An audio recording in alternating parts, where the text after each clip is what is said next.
All right, Valentine's Day is tomorrow, and while we are all focused on love this week, we know it's important to keep it top of mind year-round. So I'm joined by Orlando-based couples therapist, Colette Fehr. Colette, good morning. Thanks for joining us. Thanks so much for having me. It's great to be here. Well, we're so glad to have you here. It's so timely, considering February 14th is just tomorrow. We want to start here, though. What is the most common issue that couples come to you for? So couples usually think it is the issues.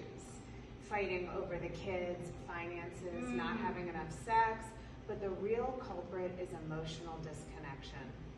Okay, how do you address something like that? So that's a biggie, but it begins with really connecting to yourself and making the relationship a priority. So a lot of times, especially over the long run, couples put their relationship on the back burner, they put things on autopilot, and they stop nurturing the relationship. So I think you can begin with making a conscious decision to really spend short, focused amount of time together, making eye contact, getting curious about your partner's inner world, sharing feelings instead of just facts and issues. I mean, I think it's just so easy to get lost in the hustle and bustle of everyday life. So how do you recommend couples address, the hard conversations, the ones that maybe get swept under the rug because they just don't want to have to deal with it? Absolutely. Everyone feels that way. Conflict can be scary, and that's why we avoid it. Primarily, couples just don't know how to manage conflict constructively, but it can be the greatest opportunity for growth. Sure. So I like to say, prepare before you share. Spend some time going inside yourself, making sure your nervous system is regulated, taking a couple of breaths, and really get clear first on what you're feeling and you're needing before you approach your partner. And the other thing is using a soft startup. Okay. So there's research that shows the way a conversation begins greatly predicts the outcome.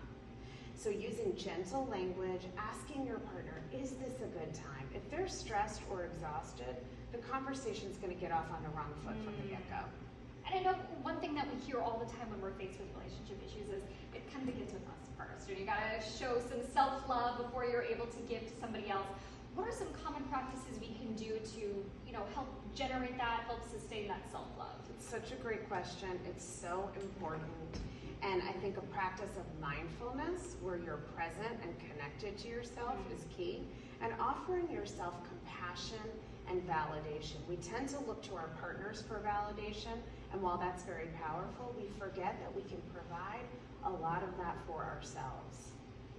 Okay, good to know. And of course, as we mentioned, Valentine's Day is tomorrow. There's a lot of emphasis on making this one day incredibly special. Yes, what's your best advice for someone who wants to make, we know we can't make every day out of this world, but to practice that longevity? I think the greatest gift you can give your partner, whether Valentine's Day or any day of the year, is permission to share their feelings and needs in a safe environment. And I think that would be a great gift for the holiday tomorrow, as well as something to practice throughout the year. Maybe just carve out a little bit of time every night to check in. Yes, doing a daily check-in is key. I mean, if it can't be daily, at least weekly. Okay. Put your phone away. This is a huge problem for couples. Make eye contact. That really fosters connection. And then check in with just a couple of simple prompts where both parties share and listen. Start out with appreciation because partners really need to hear that they're seen and valued.